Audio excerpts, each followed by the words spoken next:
जय श्री हरि। श्रीमद्भागवत महापुराणम नवमः स्कंधः अथ नवमोऽध्यायः।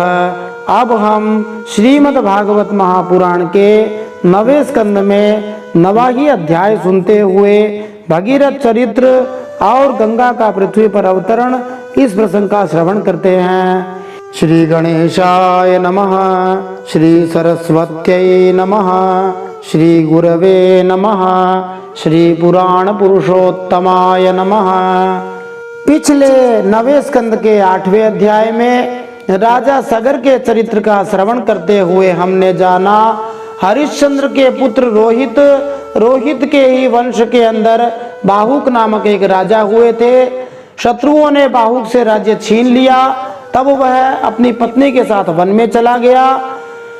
वन में जाने पर बुढ़ापे के कारण जब बाहुक की मृत्यु हो गई तब उसकी पत्नी भी उसके साथ सती होने को तैयार हुई, परंतु महर्षि और को यह मालूम था कि इसे गर्भ है, इसलिए उन्होंने उसे सती होने से रोक दिया। जब उसकी सौतों को मानी बाहुक की दूसरी पत्नियों को यह बात मालूम हुई तो उन्होंने उसे भोजन के साथ गर्म विष दे दिया, क्योंकि उन सभी के कोई संतान न थी। परंतु गर्भ पर श्री भगवान की कृपा से उस विष का जहर का कोई प्रभाव नहीं पड़ा, बल्कि उस विष को लिए हुए ही एक अद्भुत बालक का जन्म हुआ, जो गर के साथ पैदा होने के कारण सगर कहलाया। सगर बड़े यशस्वी राजा हुए। राजा सगर चक्रवर्ती सम्राट थे। उन्होंने अनेक जाति के लोगों का वध नहीं किया। कहां कहां तक भारत का प्रभाव था ये बताया जाता है। तालजंग एक असभ्य जाति कही जाती है। यवन जो प्रायः मुसलमान मुगल कह सकते हैं, वैदिक साहित्य को न मानने वाले लोग। शक अन्य नास्तिक जाति है। है असभ्य। बर्बर ये भी एक प्रकार की जाति है, या कुछ देश के लोगों को बर्बर कहा जाता है, बर्बेरियन ऐसा करके कहा जाता है। इन स्थानों के लोगों को विचित्र सा दंड राजा सगर ने दिया था। वर्तमान समय में वही विचित्र दंड फैशन बन गया है। कैसे? उनमें से कुछ के सिर मुड़वा दिए लेकिन दाढ़ी मूछ नहीं मुड़वाई, और कुछ के दाढ़ी मूछ रखवा दी परंतु सिर पे बाल नहीं रखे। वर्तमान में ऐसे लोग पाए जा सकते हैं जिनके दाढ़ी मूछ होती है परंतु सिर पे वो टकले होते हैं, मानी बाल पूरे कटाकर रखते हैं। कुछ को खुले बालों वाला रख दिया तो कुछ को आधा मुड़वा दिया। पहले प्रायः बांधे हुए बाल रखा करते थे, आजकल कर्ली हेयर इस प्रकार के खुले बालों वाले लोग पाए जाते हैं, और कुछ लोगों को आधा मुड़वा दिया। ऐसा भी वर्तमान में फैशन में चल रहा है।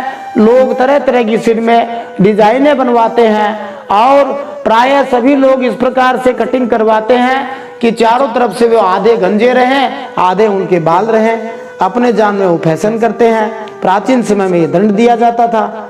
कुछ लोगों को सगर ने केवल वस्त्र ओढ़ने की ही आज्ञा दी, पहनने की नहीं दी। तो बहुत सारे स्थानों में, विशेष रूप से विदेशों के अंदर, महिलाएं इस प्रकार के फैशन करती हैं कि वे कपड़े पहनती नहीं है, केवल कपड़े को ओढ़ लेती हैं।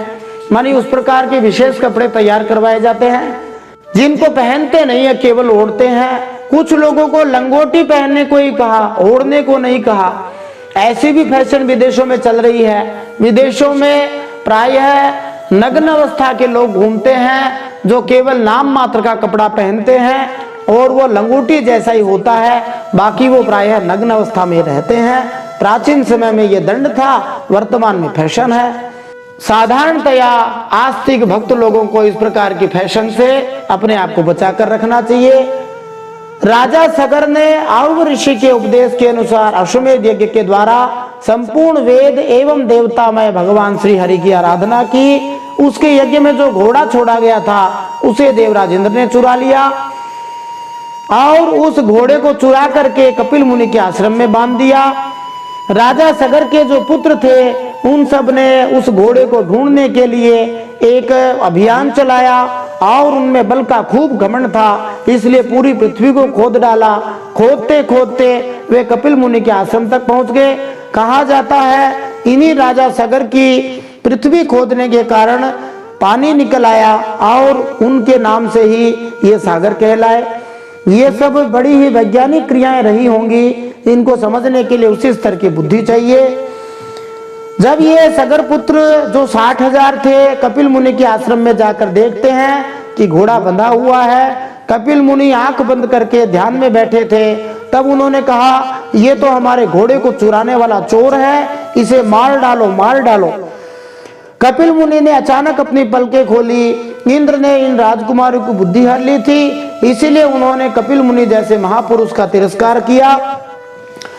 इस तिरस्कार के फलस्वरूप उनके शरीर में ही आग लग गई, जिससे क्षण भर में वे सब के सब जलकर खाक हो गए। सुखदेव जी महाराज यहाँ पर एक शंका का निराकरण करते हुए कहते हैं, सगर के लड़के कपिल मुनि के क्रोध से नहीं जले थे।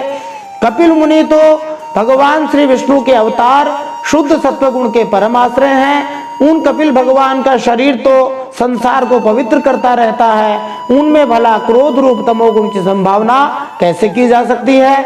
भला कहीं पृथ्वी की धूल का भी आकाश से संबंध होता है? तो ये जो लोक प्रचलित बात है कि कपिल भगवान के देखने से राजा सगर के 60,000 पुत्र जल गए थे, ये बिल्कुल गलत है। कपिल भगवान के देखने से नहीं, वे स्वयं ही अपने अंदर उत्पन्न की हुई अग्नि से जल गए। कोई ये कहे कि अपने आप अग्नि जलना क्या होता है, तो हमारे शरीर में बाहर से आए हुए अवैध जीवाणुओं को, बीमारियों को नष्ट करने के लिए एक प्रक्रिया होती है जिसको बुखार कहते हैं। बुखार एक स्वाभाविक प्रक्रिया है, जो जैसे हम पानी गर्म करके उसको शुद्ध कर लेते हैं, उसके जितने बैक्टीरिया हैं उनको नष्ट कर देते हैं, वैसे ही बुखार के द्वारा हमारे शरीर में आए हुए अनावश्यक जो जीवाणु हैं उनको मार दिया जाता है। इसीलिए यदि 100 डिग्री से कम बुखार हो तो उस बुखार को कम करने वाली दवाई नहीं लेनी चाहिए, परंतु लोक में सुना जाता है कि वह बुखार से मर गया। तो बुखार से कैसे मर गया? शरीर में उत्पन्न की हुई भगवान कपिल के अपमान की अग्नि से, मानो भगवान कपिल के अपमान के कारण उनके शरीर में तेज बुखार आ गया और वे स्वयं जलकर भस्म हो गए। जब ये बात राजा सगर को पता लगी कि उनके 60,000 पुत्र कपिल भगवान के अपमान के कारण स्वयं ही जलकर भस्म हो गए, तब उन्हें बड़ा दुख हुआ। तब उन्होंने अपने पोते अंशुमान को आज्ञा दी कि वह जाकर के पता करे कि क्या बात है, किस प्रकार से उनका कल्याण किया जाए। राजा सगर के 2 पत्नियां थी, एक थी सुमति, दूसरी थी केशिनी।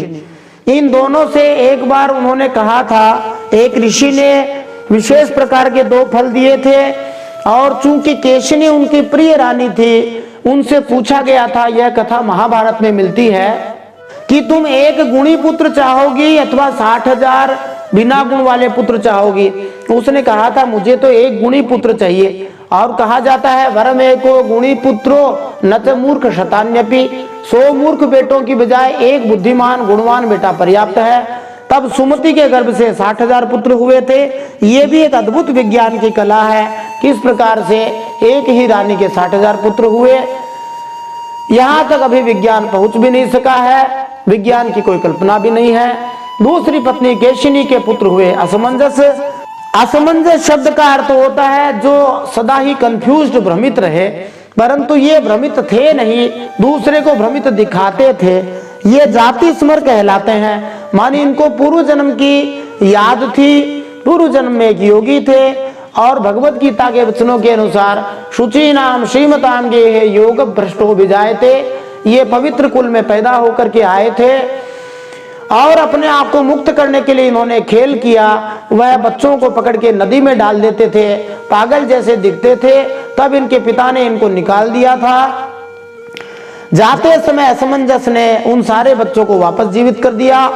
तब लोगों को आश्चर्य हुआ कि ये असमंजस तो बड़े प्रतापी हैं। राजा सगर को भी पश्चाताप हुआ, परंतु फिर बाद में असमंजस मिले नहीं।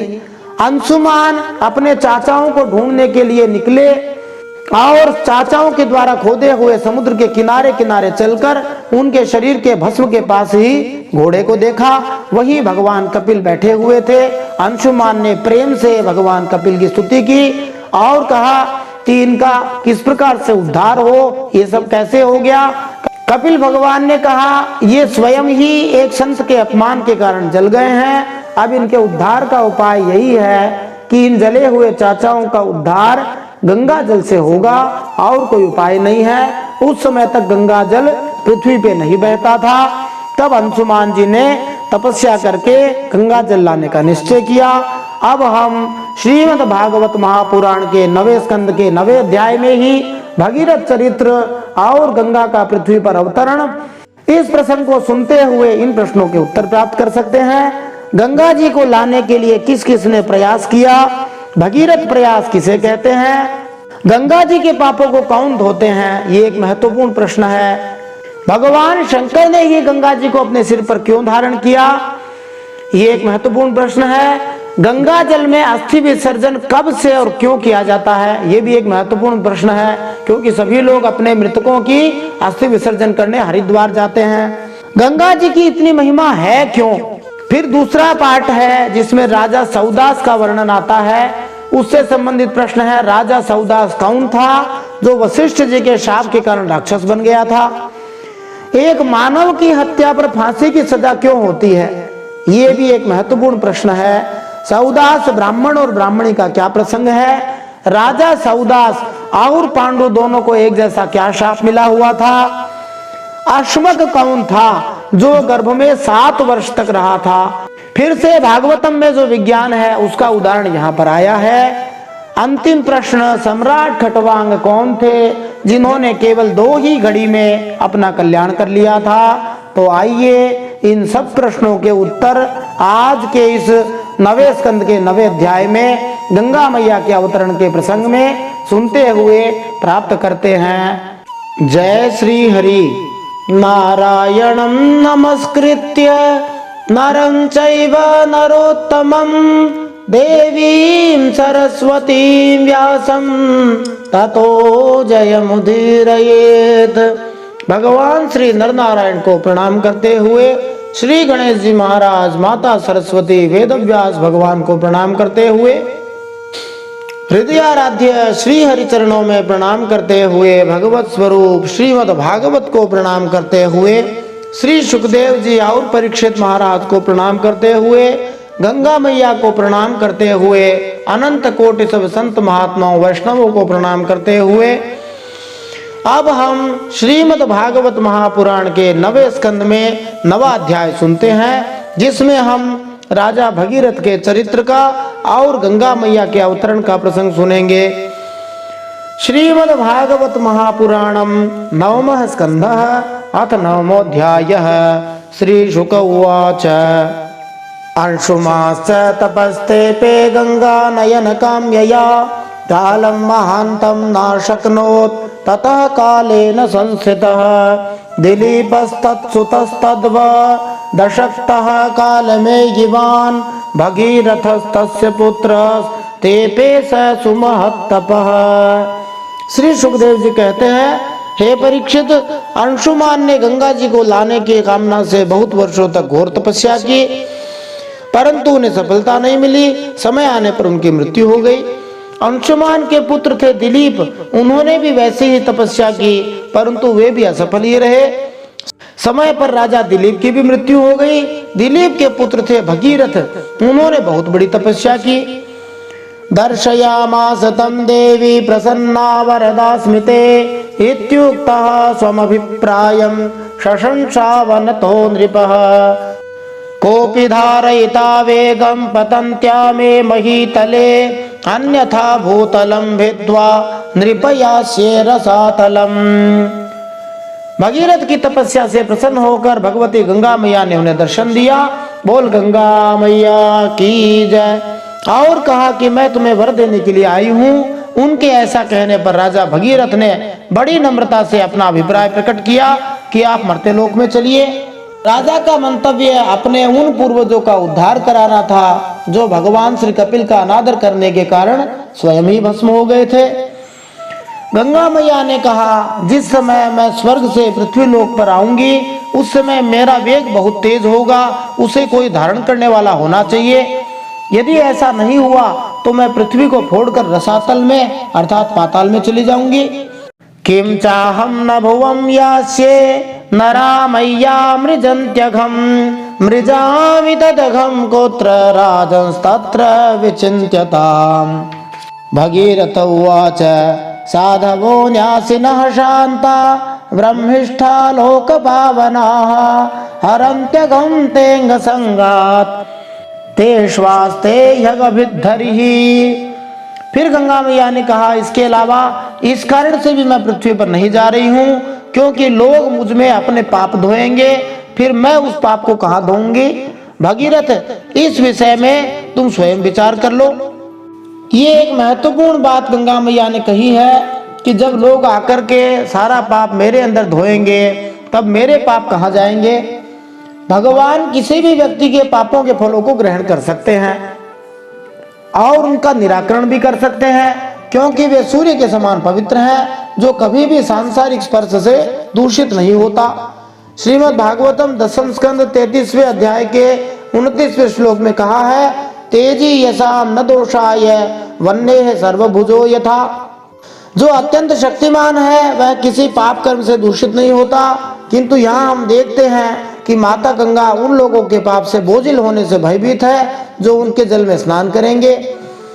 इससे सूचित होता है कि भगवान के अलावा अन्य कोई भी व्यक्ति अपने या अन्य व्यक्तियों के पाप कर्मों के फलों को दूर करने में समर्थ नहीं है।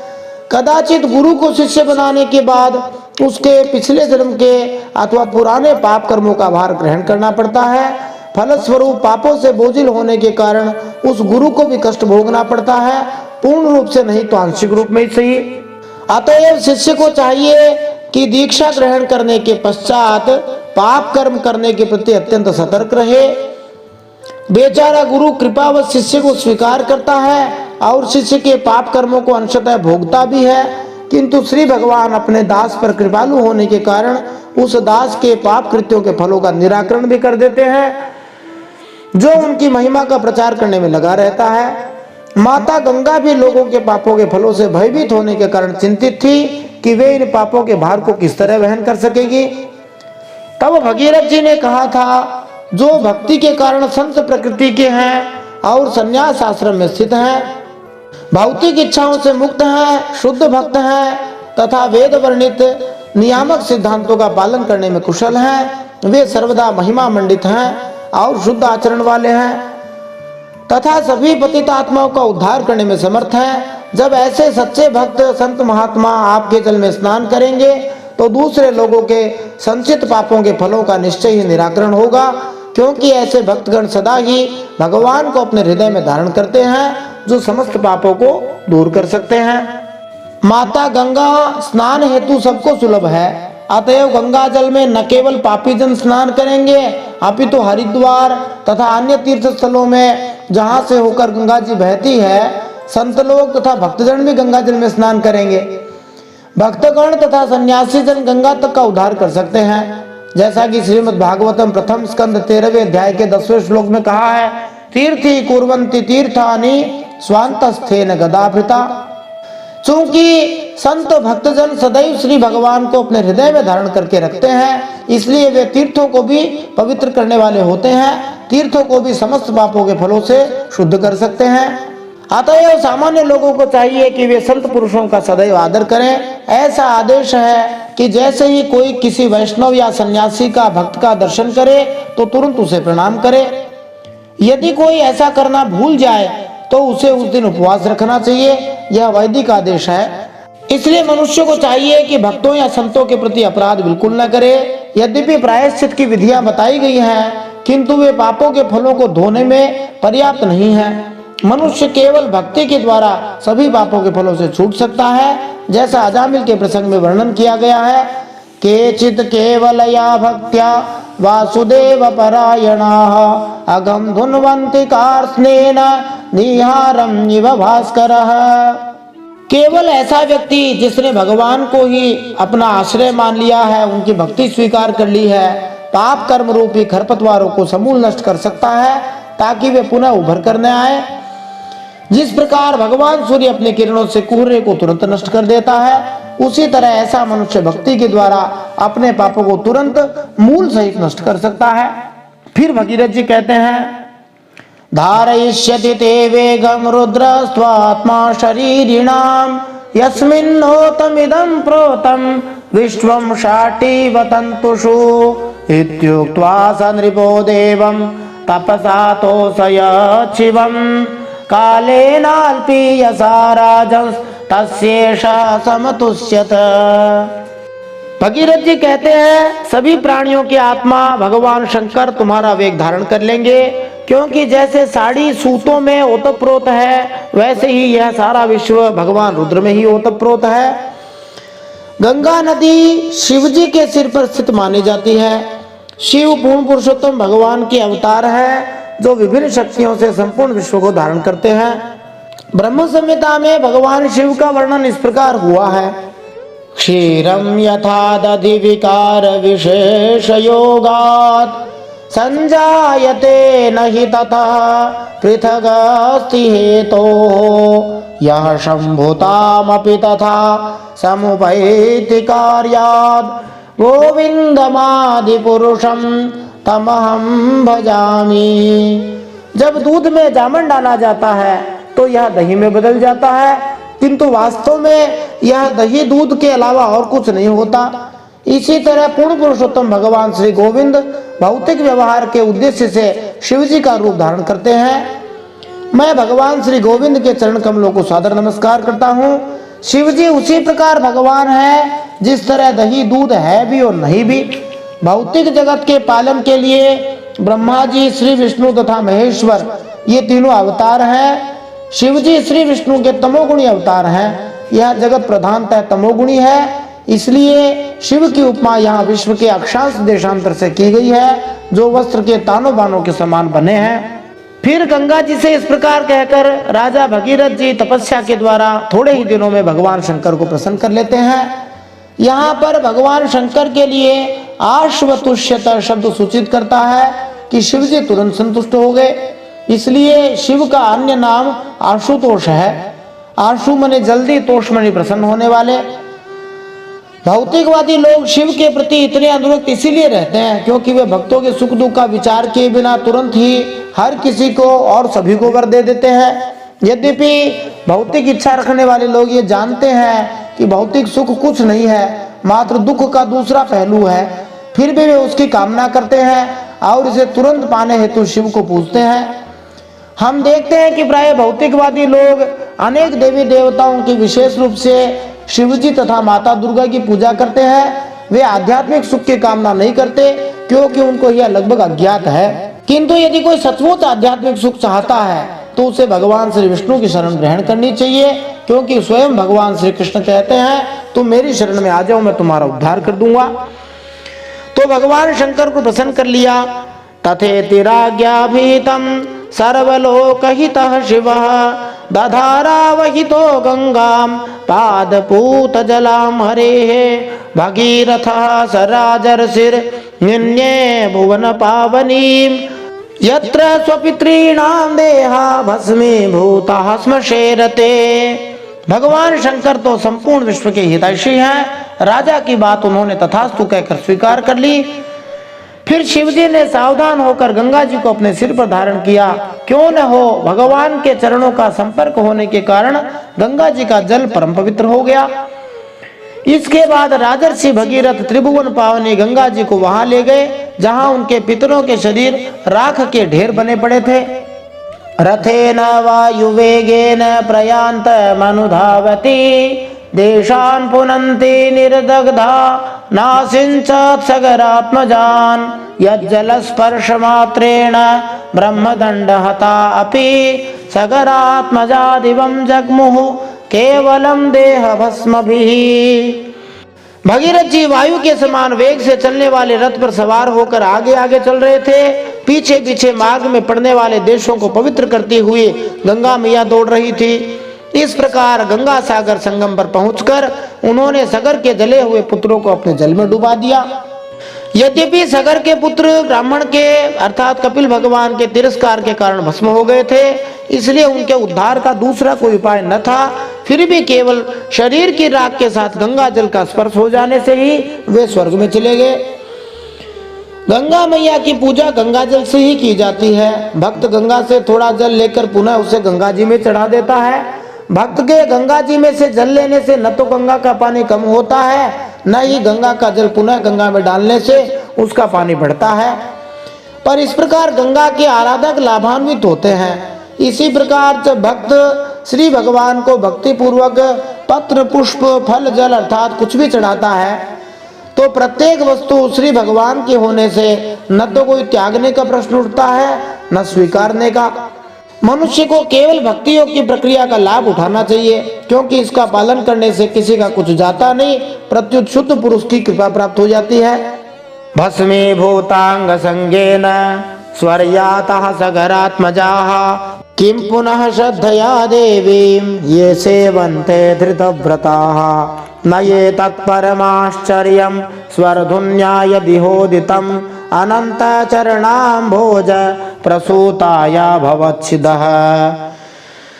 जब गंगा जल से शरीर की राख का स्पर्श हो जाने से सगर के पुत्रों को स्वर्ग की प्राप्ति हो गई, तब जो लोग श्रद्धा के साथ नियम लेकर श्री गंगा जी का सेवन करते हैं उनके संबंध में तो कहना ही क्या। यह वास्तव में देखा गया है कि जो व्यक्ति नियमित रूप से गंगा स्नान करके गंगा जी की पूजा करता है उसका स्वास्थ्य ठीक रहता है और वह धीरे धीरे भगवत भक्त बन जाता है। यह गंगा जल में स्नान करने का प्रभाव है। गंगा में स्नान करने की संस्तुति सभी वैदिक शास्त्रों में की गई है। अतएव जो भी इस पथ को ग्रहण करेगा वह समस्त पाप फलों से पूर्णतः छूट जाएगा। इसके ज्वलंत प्रमाण महाराज सगर के भस्मीभूत पुत्र हैं, जो गंगा जल के स्पर्श मात्र से स्वर्गलोक को चले गए। इसी परंपरा को निभाते हुए आज भी किसी भी मृतक प्राणी की अस्थियों को ले जाकर गंगा जल में प्रवाहित किया जाता है तो उन्हें भगवान की कृपा से धाम मिल सकता है। इसी भावना को लेकर हरिद्वार आदि क्षेत्रों में गंगा जी में जाकर अस्थि विसर्जन किया जाता है। बोलिए गंगा मैया की जय। सन्निवेश्य मनो यस्मिन् श्रद्धया मुनयो मलाः त्रैगुण्यं दुस्त्यजं हित्वा सद्यो यातास्तदात्मताम्। तो सुखदेव जी गंगा जी की महिमा के संबंध में कहते हैं इसमें आश्चर्य नहीं करना चाहिए, क्योंकि गंगा जी निकली कहाँ से है? श्री भगवान के चरणों से निकली है। अच्छा, इन भगवान के चरणों का केवल श्रद्धा से कोई चिंतन भी कर ले, याद भी कर ले, तो बड़े बड़े मुनि भी निर्मल हो जाते हैं, पवित्र हो जाते हैं। और तीनों गुणों के कठिन बंधन को, मानी सत्वगुण, रजोगुण, तमोगुण, इन तीनों गुणों के कठिन बंधन को काट कर तुरंत भगवत स्वरूप बन जाते हैं। फिर गंगा जी संसार का बंधन काट भी दे, इसमें कौन बड़ी बात है। श्रुतो भगीरथा जज्ञे तस्य नाभो परो भवत् सिन्धुद्वीपस्ततस्तस्मादयुतायुस्ततो भवत् ऋतुपर्णो नलसखो सोऽश्वविद्यामयान्नलात् दत्वाक्षरिदयं चास्मै सर्वकामस्तु तत्सुतः। भगीरथ का पुत्र श्रुत, श्रुत का नाभ, यह नाभ पूर्वोक्त नाभ से भिन्न है। नाभ का पुत्र था सिंधुद्वीप, सिंधुद्वीप का आयुतायु, आयुताय का पुत्र ऋतुपर्ण, वह नल का मित्र था। उसने नल को पासा फेंकने की विद्या का रहस्य बतलाया था और बदले में उससे अश्वविद्या सीखी थी। ऋतुपर्ण का पुत्र सर्वकाम हुआ। जुआ खेलना द्यूत भी एक कला है। क्षत्रियों को द्यूत क्रीड़ा की कला में अपनी प्रतिभा दिखलाने की छूट है। भगवान श्री कृष्ण की कृपा से पांडवों ने जुए में अपना सब कुछ नष्ट कर दिया और वे अपने राज्य, पत्नी, परिवार तथा घर सबसे वंचित हो गए, क्योंकि वे द्यूत कला में पटु न थे। दूसरे शब्दों में कहे तो हो सकता है कि भक्त भौतिकवादी कार्यकलापों में ज्यादा कुशल न हो। अतएव शास्त्रों का उपदेश है कि भौतिक कार्यकलाप जीवों के लिए, विशेष रूप से भक्तों के लिए ज्यादा अनुकूल नहीं है। अतएव भक्त को तो श्री भगवान द्वारा जो भी प्रसाद भेजा जाए उसे खाकर ही संतुष्ट होना चाहिए। भक्त शुद्ध तभी बना रहता है क्योंकि वह द्यूत क्रीड़ा, नशा, मांसाहार तथा अवैध यौन जैसे पापपूर्ण कृत्य नहीं करता है। ततः सुदासस्तत्पुत्रो मदयन्ति पतिर्नृप आहुर्मित्र सहम यम वै कलमाशांघ्रिमुत क्वचित् वसिष्ठ शापाद रक्षो भू धनपत्यः स्वकर्मणा राजोवाच किम निमित्तो गुरोः शापः सौदासस्य महात्मनः एतद् वेदितुमिच्छामः कथ्यतां नरहो यदि। सर्वकाम के पुत्र का नाम था सुदास, सुदास के पुत्र का नाम था सौदास, सौदास की पत्नी थी मदयंती। सौदास को ही कोई कोई मित्र सह कहते हैं, कोई कोई इन्हें कलमाशपाद भी कहते हैं। वह वशिष्ठ जी के शाप से राक्षस हो गया था और फिर अपने कर्मों के कारण संतानहीन हुआ। परीक्षित महाराज ने पूछ लिया, हम यह जानना चाहते हैं कि यह महात्मा सौदास को गुरु वशिष्ठ जी ने शाप क्यों दे दिया? यदि कोई गोपनीय बात न हो तो कृपया बतलाइए। श्रीशुक उवाच सौदासो मृगयां कञ्चित् चरन् रक्षो जघानः मुमोच भ्रातरं सोऽथ गतः प्रतिचिकीर्षया सचिन्तयन्नघं राज्ञः सूदरूपधरो गृहे उरवे भोक्तुकामाय पक्त्वा निन्ये नरामिषम्। सुखदेव जी कहते हैं एक बार राजा सौदास शिकार खेलने गए थे। वहां उन्होंने किसी राक्षस को मार डाला और उसके भाई को छोड़ दिया।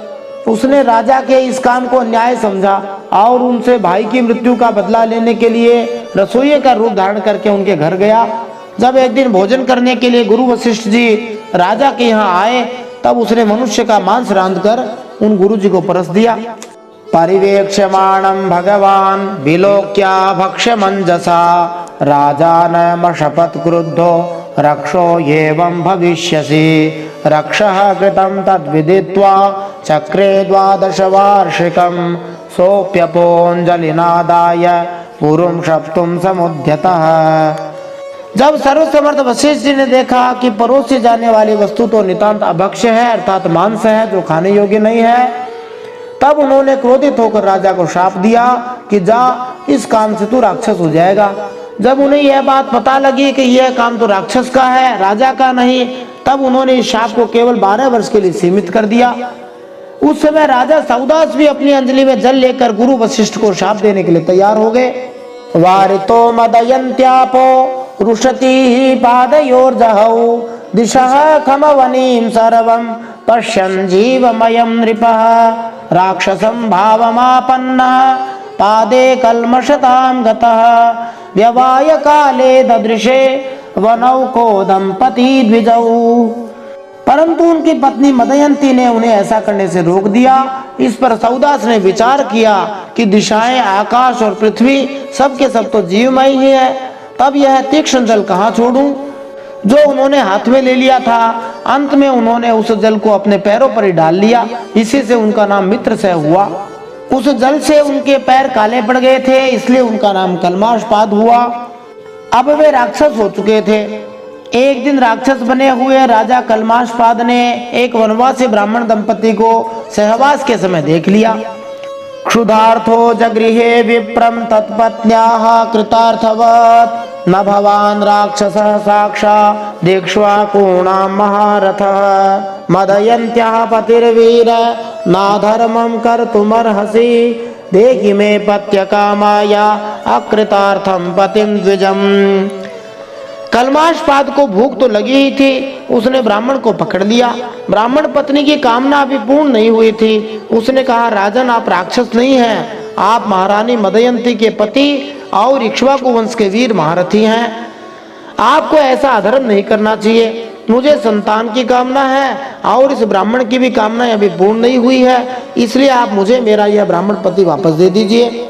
फिर वो ब्राह्मण पत्नी उस राजा को समझाती हुई कहती है, देहोऽयं मानुषो राजन् पुरुषस्याखिलार्थदः तस्मादस्य वधो वीर सर्वार्थवध उच्यते एष हि ब्राह्मणो विद्वांस तपः शीलगुणान्वितः आरिराधैषुर ब्रह्म महापुरुष संगीतम् सर्वभूतात्मभावेन भूतेष्वन्तरहितं गुणैः। हे राजन, यह मनुष्य शरीर जीव को धर्म अर्थ काम और मोक्ष चारों पुरुषार्थों की प्राप्ति कराने वाला है, इसलिए वीर इस शरीर को नष्ट कर देना सभी पुरुषार्थों की हत्या कही जाती है। मनुष्य का शरीर अत्यंत मूल्यवान है, क्योंकि इसी शरीर से मनुष्य भगवान के उपदेशों को समझ सकता है तथा मोक्ष प्राप्त कर सकता है। जीव भगवत धाम वापस जाने के उद्देश्य को पूरा करने के लिए आया है। भौतिक संसार में सब लोग सुख की लालसा करते हैं, पर अनंतिम गंतव्य को न जानने के कारण मनुष्य को एक देह त्याग कर दूसरा शरीर धारण करना पड़ता है। यदि किसी को मनुष्य का शरीर धारण करने का अवसर मिले तो वह इसी शरीर में धर्म अर्थ काम मोक्ष इन 4 सिद्धांतों की पूर्ति कर सकता है, और यदि वह नियमित रूप से रहता है तो मोक्ष से भी आगे बढ़कर राधा कृष्ण की सेवा में भगवान की सेवा में लग सकता है। जीवन की सफलता है जन्म मरण के चक्र को समाप्त करके भगवत धाम वापस जाना और भगवान की सेवा करना। इसलिए यह मनुष्य शरीर जीवन की प्रगति को पूरा करने के लिए मिला है। पूरे मानव समाज में मनुष्यवध को गंभीरता से लिया जाता है। यद्यपि वधशालाओं में हजारों लाखों पशुओं का वध किया जाता है और कोई इसकी तनिक भी चिंता नहीं करता, किंतु एक भी मनुष्य का वध गंभीरता से लिया जाता है। क्यों? क्योंकि मानव जीवन के उद्देश्य की पूर्ति के लिए मनुष्य शरीर अत्यधिक महत्वपूर्ण है। फिर वह कहती है, यह ब्राह्मण तो विद्वान है, तपस्या, शील और बड़े बड़े गुणों से संपन्न भी है।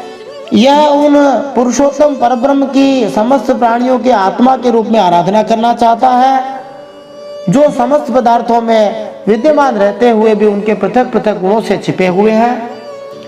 ब्राह्मण की पत्नी अपने पति को ऐसा दिखावटी ब्राह्मण नहीं मानती थी जो ब्राह्मण कुल में उत्पन्न होने के कारण ब्राह्मण कहलाता हो। प्रत्युत यह ब्राह्मण वास्तव में ब्राह्मण लक्षणों से युक्त होने के कारण सुयोग्य था। ब्राह्मण को न केवल सुयोग्य होना चाहिए अपितु उसे वास्तविक ब्राह्मण कर्म भी करने चाहिए। योग्यता ही पर्याप्त नहीं है, मनुष्य को ब्राह्मण के कर्तव्य भी करने चाहिए। और ब्राह्मण का सबसे बड़ा कर्तव्य है कि वह परम ब्रह्म भगवान को जाने, क्योंकि यह ब्राह्मण वास्तव में योग्य था और ब्रह्म कर्म अर्थात ब्राह्मण के कर्मों में लगा भी था, इसलिए इसका वध करना अत्यंत पापमय होगा। इस प्रकार ब्राह्मण की पत्नी ने खूब अनुनय विनय की कि उसके पति का वध न किया जाए। सोयम ब्रह्मर्षिवर्यस्ते राजर्षि प्रवराद्विभो कथमर्हति धर्मज्ञ वधम पितुरिवात्मजः तस्य साधोरपापस्य भ्रूणस्य ब्रह्मवादिनः कथम वधम यथा बभ्रोर मन्यते सन्मतो भवान। फिर ब्राह्मण पत्नी ने कहा, आप शक्तिशाली हैं राजन, आप धर्म का मर्म भली भांति जानते हैं। जैसे पिता के हाथों पुत्र की मृत्यु ठीक नहीं, वैसे ही आप जैसे श्रेष्ठ राजर्षि के हाथों मेरे श्रेष्ठ ब्रह्मर्षि पति का वध किसी प्रकार भी उचित नहीं है। यहाँ पर राजा को राजर्षि कहा गया है, वो ऐसे शब्द का सूचक है जो ऋषि तुल्य आचरण करता हो। ऐसे राजा नरदेव भी कहलाते हैं, क्योंकि वह परमेश्वर का प्रतिनिधि माना जाता है। क्योंकि राजा का कर्तव्य ब्राह्मण संस्कृति की रक्षा के लिए शासन करना है, इसलिए वह कभी भी ब्राह्मण का वध नहीं करना चाहता। सामान्यतः ब्राह्मण, स्त्री, बालक, वृद्ध या गाय को दंडनीय नहीं माना जाता। इस प्रकार ब्राह्मण पत्नी ने राजा से प्रार्थना की कि वह इस पापमय कृत्य से बचे। फिर उस ब्राह्मण पत्नी ने उससे कहा, हे राजन, आपका साधु समाज में बड़ा सम्मान है, भला आप मेरे परोपकारी, निरपराध, श्रोत्रिय एवं ब्रह्मवादी पति का वध कैसे ठीक समझ रहे हैं? ये तो गाय के समान निरीह है। अमर कोश में आया है, भ्रूणोर्भके बाल गर्भे। भ्रूण शब्द या तो गाय के लिए आता है या गर्भस्थ शिशु के लिए। वैदिक संस्कृति के अनुसार गर्भ में जीव के अविकसित भ्रूण को विनष्ट करना गाय या ब्राह्मण के वध के समान पापमय है। भ्रूण में जीव अविकसित अवस्था में रहता है। आधुनिक विज्ञान का यह सिद्धांत कि जीवन रसायनों का संयोग है निरर्थक है। वैज्ञानिक जीवों की रचना नहीं कर सकते, यहाँ तक कि अंडे से निकलने वाले जीवों की भी नहीं।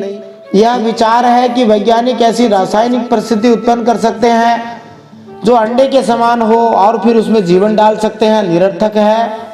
उनका यह सिद्धांत कि रासायनिक संयोग में जीवन हो सकता है, इसे तो स्वीकार किया जा सकता है, किंतु यह धूर्त ऐसा संयोग कर नहीं सकते।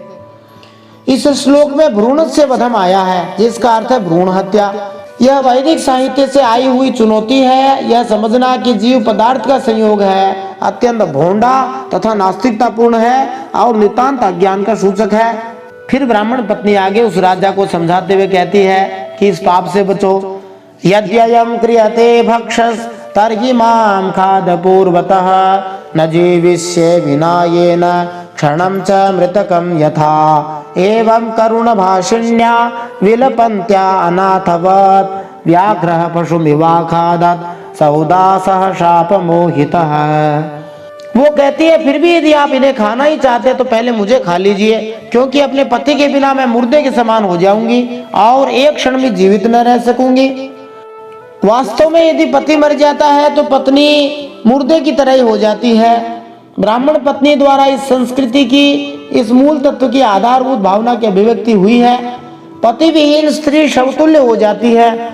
इसलिए वैदिक संस्कृति के अनुसार कन्या का विवाह होना आवश्यक है। यह उसके पिता का उत्तरदायित्व है। भले ही कन्या को दान में दिया जाए और पति की एक से अधिक पत्नियां हो सकती हैं, किंतु कन्या का विवाह अवश्य होना चाहिए। यही वैदिक संस्कृति है। परंतु आज के युग में कितनी ही लड़कियां अविवाहित रहती हैं और झूठे ही अपने आप को स्वतंत्र समझती हैं, किंतु उनका जीवन दुखमय ही होता है। ब्राह्मण पत्नी बड़ी ही करुणापूर्ण वाणी में इस प्रकार कहकर अनाथ की भांति रोने लगी, परंतु सौदास ने शाप से मोहित होने के कारण उसकी प्रार्थना पर ध्यान नहीं दिया और वह इस ब्राह्मण को वैसे ही खा गया जैसे बाघ किसी पशु को खा जाए। इसी को भाग्य कहते हैं। ये भाग्य का उदाहरण है। राजा सौदास को गुरु वशिष्ठ ने शाप दे दिया, अतएव योग्य होते हुए भी वह व्याघ्र सदृश राक्षस बनने से अपने आप को रोक नहीं पाया, क्योंकि यही उसके भाग्य में लिखा था।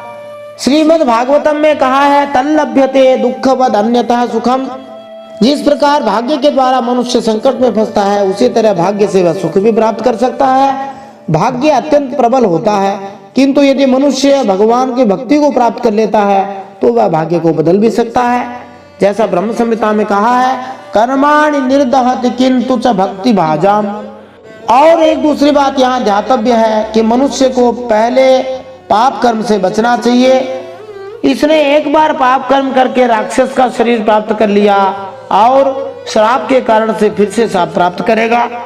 ब्राह्मणे वीक्ष्य दिशुम पुरुषादेन भक्षितम सोचन्त्यात्मानमुर्वीश मशपत् कुपिता सती यस्मान् मे भक्षितः पाप कामार्ता यः पतिस्त्वया तवापि मृत्युराधाना नकृत प्रज्ञ दर्शितः। जो ब्राह्मणी ने देखा कि राक्षस ने मेरे गर्भाधान के लिए उद्यत पति को खा लिया, तब उसे बड़ा दुख हुआ। सती ब्राह्मणी ने क्रोध करके राजा को शाप दे डाला। अरे पापी, मैं अभी काम से पीड़ित हो रही थी, ऐसी अवस्था में तूने मेरे पति को ही खा लिया। अरे मूर्ख, जब तू भी स्त्री से सहवास करना चाहेगा तभी तेरी मृत्यु हो जाएगी। यह बात मैं तुझे सुझाई देती हूँ। एवं मित्र सहम शप्त्वा पतिलोक परायणा तदस्थीनि समिद्धेग्नौ प्रास्य भर्तुर्गतिं गता विशापो द्वादशाब्दान्ते मैथुनाय समुद्यतः विज्ञाय ब्राह्मणी शापम महिष्यास निवारितः। इस प्रकार मित्र सह को शाप देकर ब्राह्मणी अपने पति की अस्थियों को धधकती हुई चिता में डालकर स्वयं भी सती हो गई और उसने वही गति प्राप्त की जो उसके पति को मिली थी। क्यों न हो, वह अपने पति को छोड़कर और किसी लोक में जाना भी तो नहीं चाहती थी। 12 वर्ष बीत जाने पर राजा सौदास शाप से मुक्त हो गया। जब वे सहवास के लिए अपने पत्नी के पास गए तब उसकी पत्नी ने उन्हें रोक दिया, क्योंकि उसे उस ब्राह्मणी के शाप का पता था। तथा ऊर्ध्वं सत्याज स्त्री सुखम कर्मणा प्रजाः वसिष्ठस्तदनुज्ञातो मदयन्त्यां प्रजा मधात् सा वै सप्त समागर्भमबिभ्रन्न व्यजायत जगनेश्मनोदरं तस्याः सोऽस्मकस्ते न कथ्यते। फिर उन सौदास राजा ने स्त्री सुख का बिल्कुल परित्यागी कर दिया। इस प्रकार अपने कर्म के फलस्वरूप वे संतान ही नहीं रह गए। तब वशिष्ठ जी ने उनके कहने से मदयंती को गर्भाधान कराया। मदयंती 7 वर्ष तक गर्भ धारण की रही, परंतु बच्चा पैदा नहीं हुआ। तब वशिष्ठ जी ने पत्थर से उसके पेट पर आघात किया, जिससे जो बालक हुआ वह अश्म पत्थर की चोट से पैदा होने के कारण अश्मक कहलाया। अस्मकान्मूलको यज्ञे यः स्त्रीभिः परिरक्षितः नारी कवच इत्युक्तो निक्षत्रे मूलको भवत् ततो दशरथस्तस्मात् पुत्र इडविडस्ततः राजा विश्वसहो यस्य खट्वांगश्चक्रवर्त्यभूत्।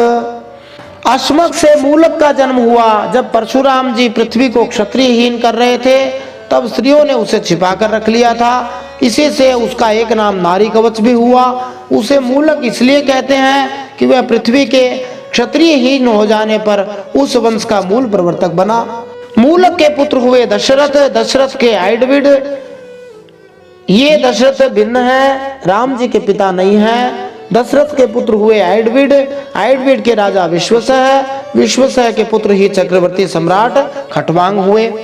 यो देवैरर्थितो दैत्यानवधीद् युधि दुर्जयः मुहूर्तमायुर्ज्ञात्वैत्य स्वपुरं सन्दधे मनः न मे ब्रह्मकुलात् प्राणाः कुलदैवान्न चात्मजाः न श्रियो न मही राज्यं न दाराश्चाति वल्लभाः।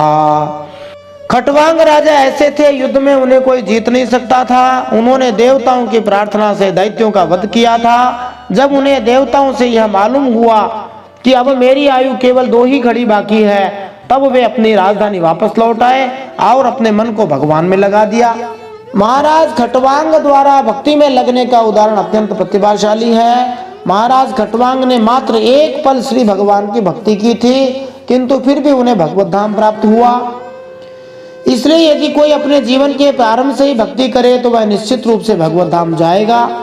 अतएव मनुष्य को चाहिए कि जीवन के प्रारंभ से ही भक्ति योग का अभ्यास करे, जिससे भगवान श्री कृष्ण के प्रति अनुराग बढ़े।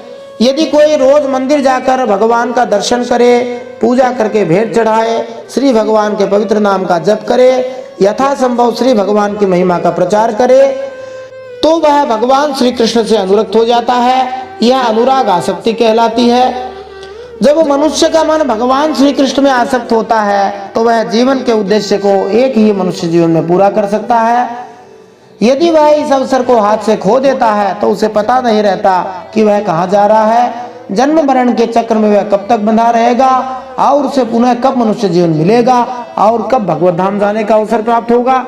अतएव श्रेष्ठ बुद्धिमान व्यक्ति अपने जीवन के प्रत्येक क्षण का सदुपयोग श्री भगवान की भक्ति में करता है।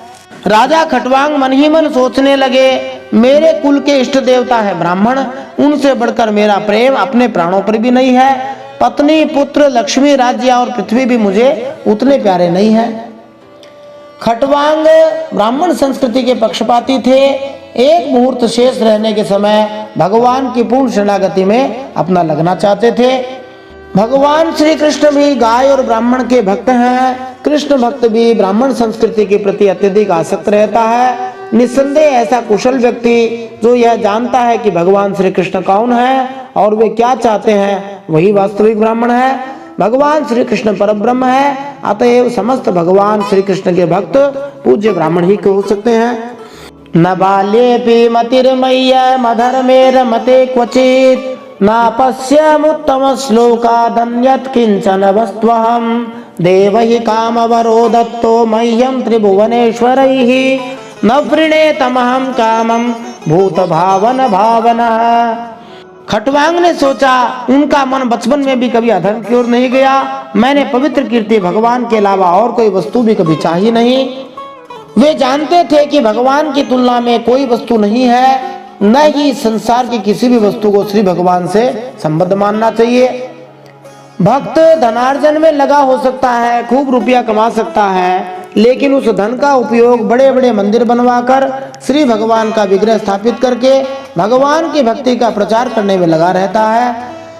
इस प्रकार खटवांग महाराज कोई भोगी नहीं थे। एक भोगी सदैव अपनी पत्नी, संतान, घर संपत्ति तथा भोगों की एक अन्य कई वस्तुओं में लिप्त रहता है, किंतु जैसा कि ऊपर वर्णन किया गया है, खटवांग महाराज ऐसे किसी वस्तु में आसक्त न थे, न ही वे श्री भगवान के कार्य से संबंध के बिना किसी वस्तु के अस्तित्व के बारे में सोच सकते थे। तीनों लोकों के स्वामी देवताओं ने मुझे मुंह मांगा वर देने को कहा जब वे युद्ध में जीत गए थे, परंतु खटवांग ने उन भोगों की लालसा बिल्कुल नहीं की, क्योंकि सभी प्राणियों के जीवन दाता श्री हरि की भावना में ही मैं निमग्न हो रहा था। भक्त सदा ही दिव्य पद पर स्थित रहता है। ध्रुव महाराज जैसे उन्नत भक्त भी भौतिक लाभ के लिए जंगल में गए जरूर थे, लेकिन जब भगवान का दर्शन हुआ तब उन्होंने कोई भी वस्तु स्वीकार नहीं की। जिन देवताओं की इंद्रियां और मन विषयों में भटक रहे हैं, खटवांग महाराज कहते हैं, वे सत्वगुण प्रधान होने पर भी अपने हृदय में विराजमान, सदा सर्वदा प्रियतम के रूप में रहने वाले अपने आत्मस्वरूप भगवान को नहीं जानते। फिर भला जो रजोगुणी और तमोगुणी है वे तो जान ही कैसे सकते हैं। वस्तुतः भगवान प्रत्येक के हृदय में सदा स्थिर रहते हैं, लेकिन हम अपनी भौतिक चिंताओं के कारण जो इस संसार में होनी ही है, श्री भगवान को समझ नहीं पाते, यद्यपि वे हमारे समीप स्थित होते हैं। महाराज खटवांग ने आध्यात्मिक मार्ग ग्रहण किया, अतः उन्हें किसी भी भौतिक वस्तु में कोई रुचि नहीं रह गई थी। फिर उपजाति छंद में कहते हैं, अथेश माया रचितेषु संगम गुणेषु गंधर्व पुरोपमेषु रूढ़ं प्रकृत्यात्मनिवेश्वकर्तुर्भावेन हेत्वा तमहं प्रपद्ये। इसलिए अब इन विषयों में मैं नहीं रमता, ये तो माया के खेल हैं, ऐसा खटवांग विचार कर रहे हैं। आकाश में झूठ मूठ प्रतीत होने वाले गंधर्व नगरों से बढ़कर इनकी सत्ता नहीं है, अर्थात ये झूठे हैं। ये तो अज्ञानवश चित्त पर चढ़ गए थे। संसार के सच्चे रचयिता भगवान की भावना में लीन होकर मैं विषयों को छोड़ रहा हूँ और केवल उन्हीं भगवान की शरण ले रहा हूँ। हवाई जहाज द्वारा किसी पर्वतीय क्षेत्र से गुजरते समय आकाश में मीनारों तथा महलों से युक्त कोई शहर दिख सकता है, या फिर किसी जंगल में ऐसी वस्तुएं दिख सकती हैं। यह गंधर्वपुर या मायाजाल कहलाता है। यह समग्र संसार ऐसे ही मायाजाल की तरह है। प्रत्येक भौतिक स्थिति में अवस्थित व्यक्ति को इससे लगाव होता है, किंतु हरि भावना में उच्च प्रगति के कारण खटवांग महाराज को ऐसी वस्तुओं में कोई रुचि नहीं रह गई थी। भक्त भले ही ऊपर से भौतिक कार्यों को करते हुए दिखे, किंतु वह अपनी स्थिति को भली भांति जानता है। निर्बंध कृष्ण संबंधे युक्तम वैराग्य मुच्यते। यदि कोई सभी भौतिक वस्तुओं को श्री भगवान से संबंधित सेवा में लगाता है तो वह युक्त वैराग्य की स्थिति में है। यही उचित वैराग्य है। इस भौतिक संसार में अपनी इंद्रिय तुष्टि के लिए कुछ भी स्वीकार नहीं करना चाहिए। प्रत्येक वस्तु को भगवान की सेवा के लिए स्वीकार करना चाहिए। यही आध्यात्मिक जगत की मानसिकता है। महाराज खटवांग उपदेश देते हैं कि मनुष्य भौतिक आसक्ति त्याग कर पूर्ण पुरुषोत्तम भगवान की शरण में जाए। इस प्रकार वह जीवन में सफलता प्राप्त करता है। यह शुद्ध बुद्ध भक्ति योग है, जिसमें वैराग्य विद्या अर्थात ज्ञान तथा वैराग्य निहित है। इति व्यवसितो बुद्ध्या नारायण गृहीतया हित्वान्य भावम अज्ञानम ततः स्वं भावमाश्रितः यत्तद् ब्रह्म परम सूक्ष्म मशून्यम शून्य कल्पितम भगवान वासुदेवेति यम गृह्णन्ति हि सात्वताः। भगवान ने राजा खटवांग की बुद्धि को पहले से ही अपनी ओर आकर्षित कर रखा था। इसी से वे अंत समय में ऐसा निश्चय कर सके। अब उन्होंने शरीर आदि अनात्म पदार्थों में जो अज्ञान मूलक आत्मभाव था उसका त्याग कर दिया और अपने वास्तविक आत्मा स्वरूप में स्थित हो गए। वह स्वरूप साक्षात परब्रह्म है। वह सूक्ष्म से भी सूक्ष्म शून्य के समान ही है, परंतु वह शून्य नहीं परम सत्य है। भक्तजन उसी वस्तु को भगवान वासुदेव इस नाम से वर्णन करते हैं। श्रीमद् भागवत महापुराण की जय। परम सत्य श्री हरि की जय। इति श्रीमद् भागवते महापुराणे पारमहंस्यां संहितायां नवमस्कन्धे सूर्यवंशानुवर्णने नवमोऽध्यायः श्रीमन्नारायणार्पणमस्तु। इस प्रकार श्रीमद् भागवत महापुराण परमहंसों की संहिता नवम स्कंध में सूर्यवंश के वर्णन में नवा अध्याय भगवान श्री नारायण के चरणों में समर्पित हो। अब अगले 2 अध्यायों में हम भगवान श्री रामचंद्र जी की लीलाओं का श्रवण करेंगे।